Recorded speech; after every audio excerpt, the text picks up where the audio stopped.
রব্বুল আলামিন বলবেন মালাকুল মাউত কেঁদো না, এটাই দুনিয়ার বিধান, আমি আল্লাহর দেয়া বিধান, এটাই জন্মালেই মরতে হয়। যাও, জান্নাত জাহান্নামের মাঝখানে একটা জায়গা আছে, জায়গাটার নাম হলো আরাফ। এই আরাফের মধ্যেখানে যে দাঁড়া, ওখানে যে মালাকুল মাউত কাঁপতে থাকবে।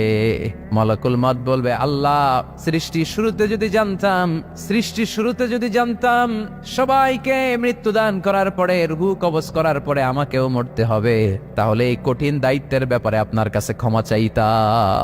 আজকে আমারও যে ভাগ্য বরণ করে নিতে হবে সৃষ্টির শুরুতে, আমি এটা কল্পনাই করতে পারি নাই। আল্লাহ বলবেন, নো টক, মুত ইয়া মালাকুল মাউত, মরে যা, মরে যাও।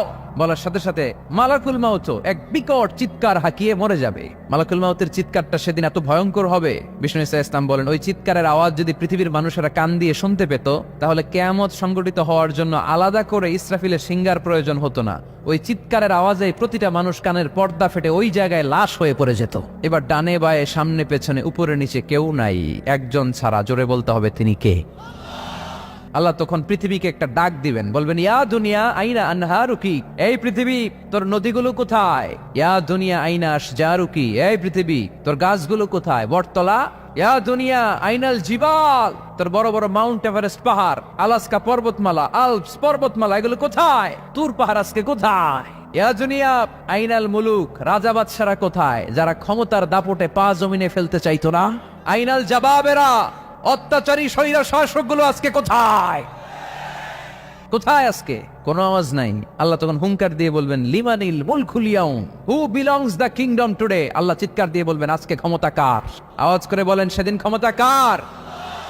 আল্লাহ সেদিন প্রশ্ন করে নিজেই নিজের প্রশ্নের উত্তর দিবেন, লিমানিল মুলকুল ইয়াউমা লিল্লাহিল ওয়াহিদিল কাহ্হার। সেদিন ক্ষমতা দুনিয়ার কোনো রাজার নাই, কোনো বাদশার নাই, কোনো স্বৈর শাসকের নাই, কোনো সুলতানের নাই, কারো নাই। সেদিন ক্ষমতা চলবে একজনের, তিনি কে?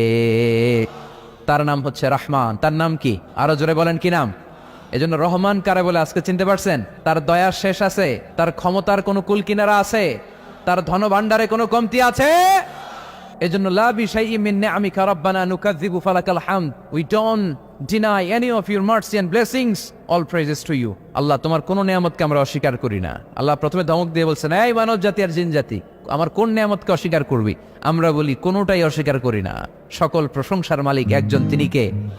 ইমাম বাইহাকি বলেন, আল্লাহর হাবিব সাল্লাল্লাহু আলাইহি ওয়াসাল্লাম ইরশাদ করেছেন, ইন্না লিকুল্লি শাইইন আরুস ওয়া আরুসুল কুরআনি সূরাতু আর-রাহমান। আলেম ওলামারা বলেন তো আরুস মানে কি? মাশাআল্লাহ, নববধূ। আরুস মানি নতুন বউ, আরুস মানি নতুন বউ, নববধূ। আল্লাহর হাবিব বললেন, লিকুল্লি শাইইন আরুস, সবার একটা করে নববধূ হয়। আর কোরআনের নববধূর নাম সূরা আর-রাহমান।